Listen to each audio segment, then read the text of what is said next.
Hi there, Rabbi. Love your background. I have a very good paella recipe.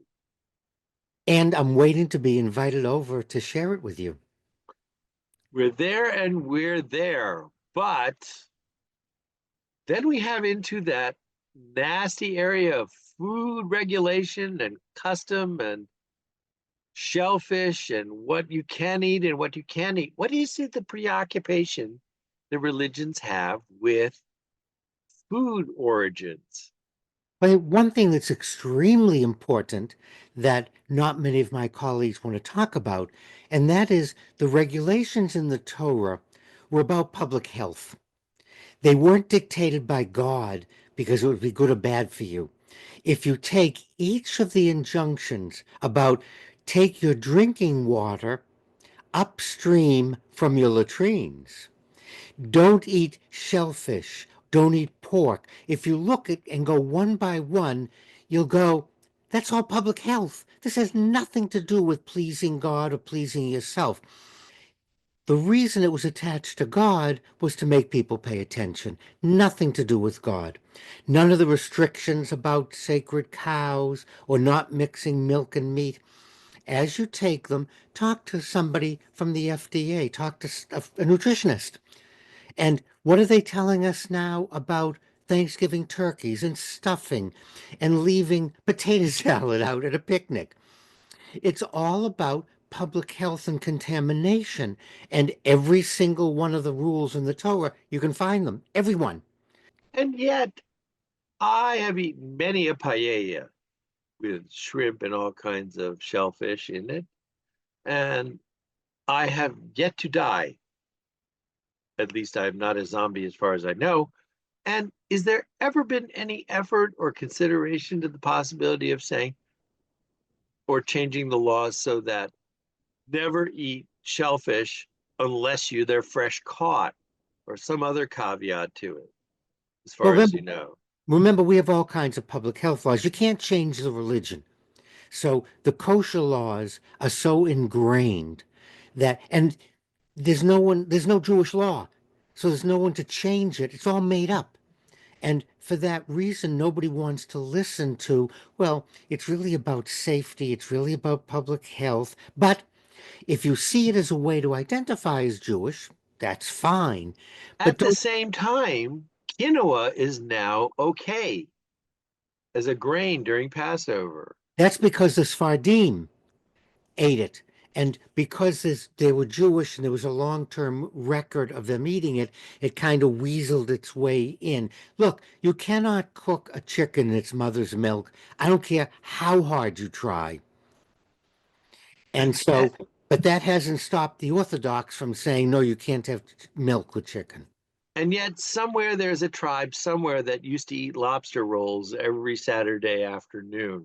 I'm sure if we gave a little research effort, we'd come up with them.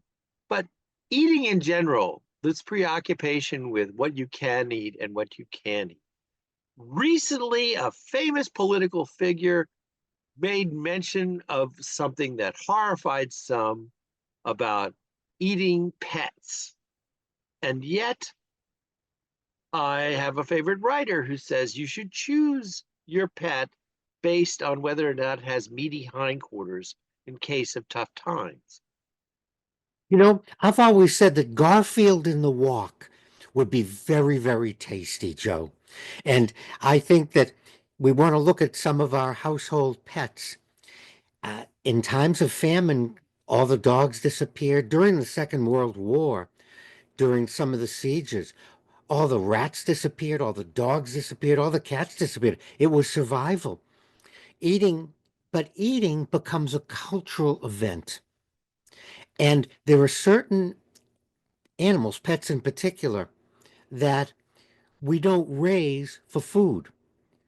You know, no one would blink an eye at eating a chicken, a calf, a pig, but to say we should raise dogs is it's something about the culture that defines things.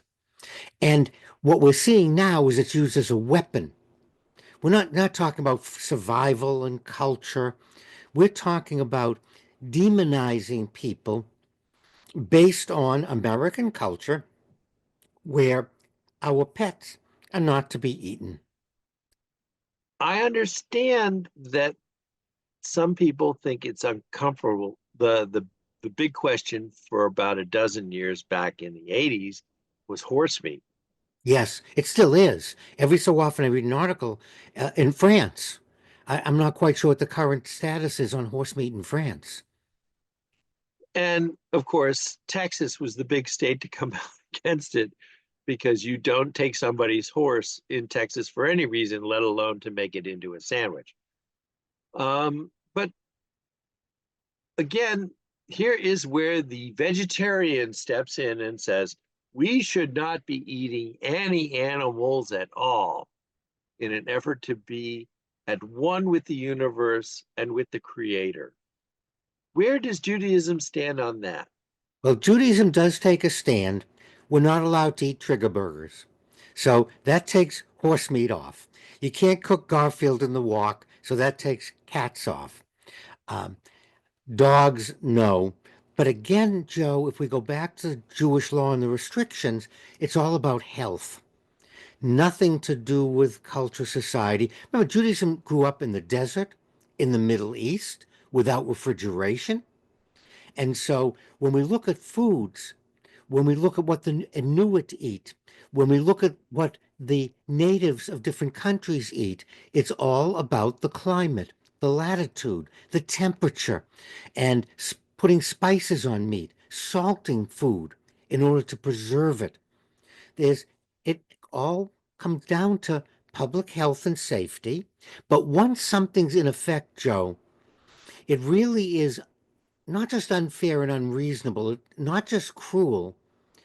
I don't even know a word for attacking a group of people when you make it up fictionally, claiming that they're eating something that we as Americans consider something you don't eat. And that's a very different level than what you and I have been talking about so far. That's true. And there are lots of ways we could go on this conversation, but there's only one way for me, Rabbi, and that's to thank you for your insight. I will make you a paella one of these days. I've been challenged with the idea of making a kosher paella, and I haven't come up with a solution yet. But regardless of that, I welcomed you to my table as I do every Sunday. Thank you for your wisdom. And I would remind you that in the Bay Colony, lobster was so plentiful, nobody really wanted to eat it because they're bugs. It was fed to prisoners in jail. And even the prisoners objected to getting too much lobster to eat.